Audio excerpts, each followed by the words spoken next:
Moses is considered the greatest prophet and spiritual leader of the Hebrew scriptures, according to the rabbis.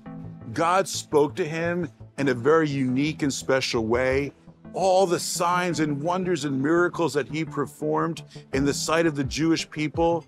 And it was through his hand that God gave the Torah and the 10 Commandments. He was used so powerfully, different than any other leader in the history of Israel. But what endeared him to God? What made Moses beloved was not his eloquence, because he wasn't, or his great gifting, but it was because he was the humblest man in all of the earth. It was Moses's humility. And God himself attests to this truth. You remember the story where Aaron, his brother, and Miriam, his sister, complain about him, thinking that he was elevating himself above the people? And what does God say? My servant Moses is the humblest man in all of the earth. Imagine God saying that about you. What marked Moses more than any other leader was Moses' extreme degree of humility. Moses' humility is attested to in a very unique way, what I call the mystery of the small Aleph. The third book of the Bible is known as Leviticus, but in Hebrew it's known as Vayikra, and he called.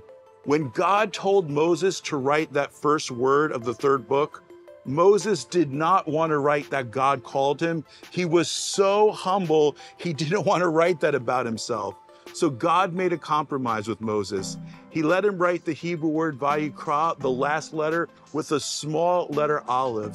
That small letter Aleph, which is still in the Hebrew scroll to this day, attests to and point to Moses' humility.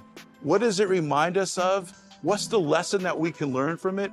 What does it teach us about the definition of humility? What it shows us is that smallness is the way to greatness. If you want to be great, you have to become small in your own sight. And we see this from the very beginning of God's call to Moses.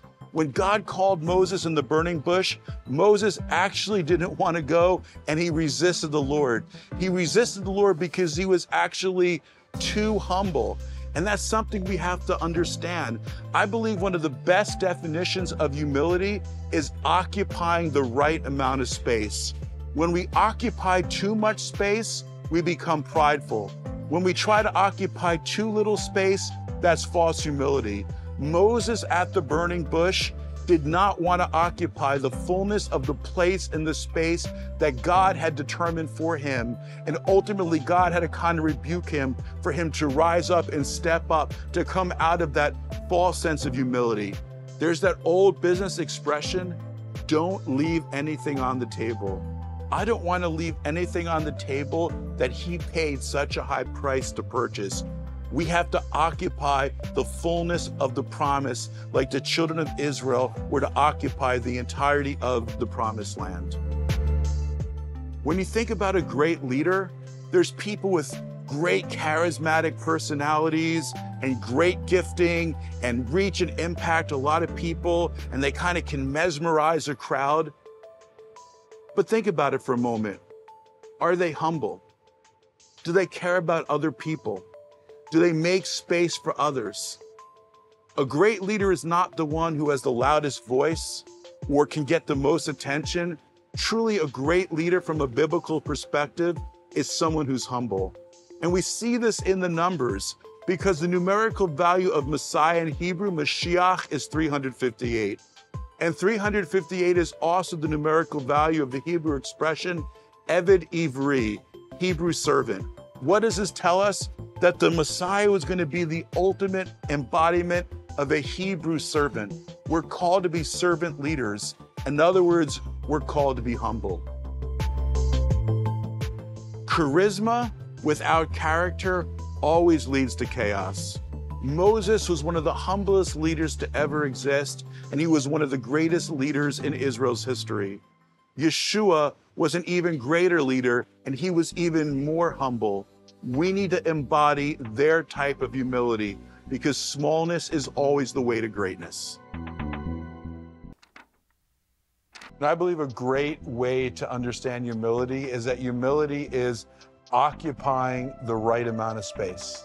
When we occupy the right amount of space, we leave room for God and we leave room for the voice of God to speak into our lives. Because you can't be full of God and full of yourself at the same time.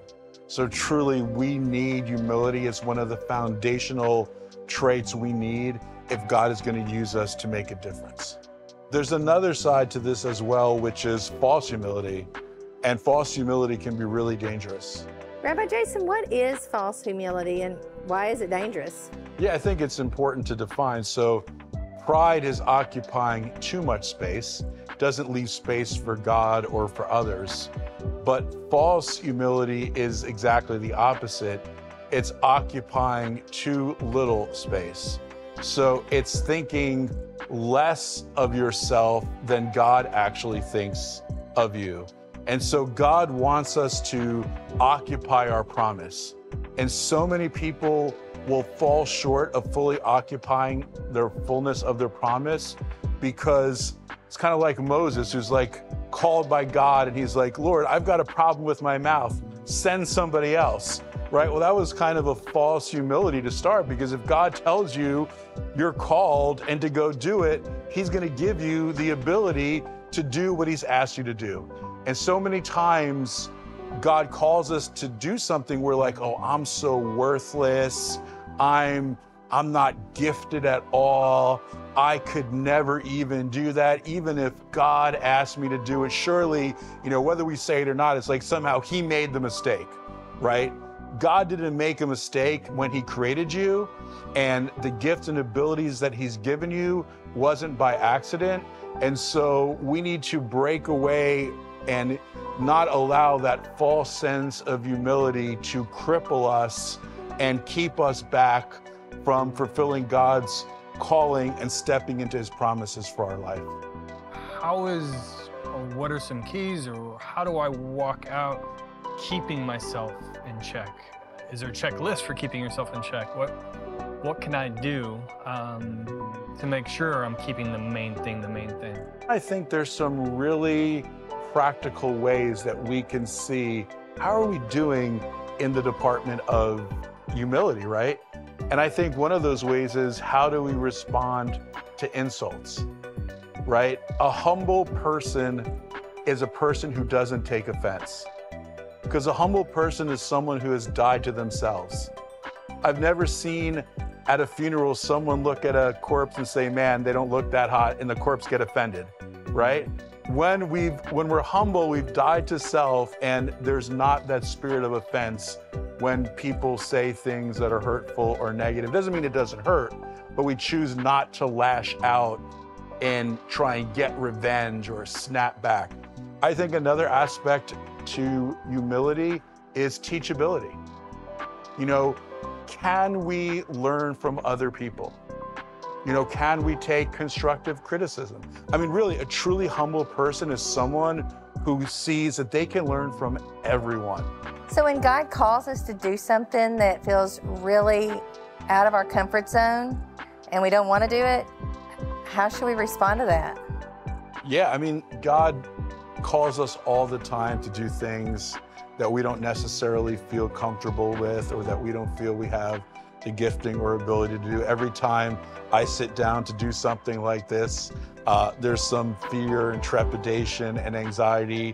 What if I make a mistake? What if I make a fool of myself? Those kind of fears begin to creep in. But I think God calls us to take risks for him.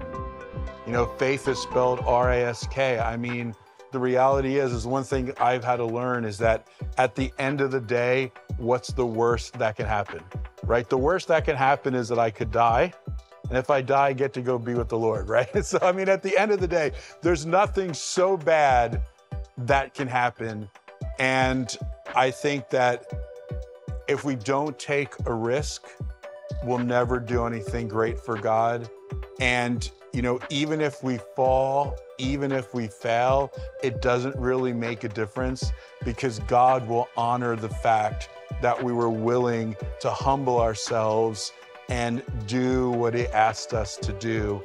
And in that, there's going to be growth there's going to be God's blessing on our life, and God's going to bring good out of it. Hey, I'm Mati Shoshani, and thank you for watching the TBN Israel YouTube channel. We hope this video gave you greater understanding of Israel and her people. If you haven't already, subscribe to our channel and hit the notification bell so you never miss a video. We'd love to hear from you, so be sure to share what you've learned and ask your questions in comments below. And invite your friends to join the conversation.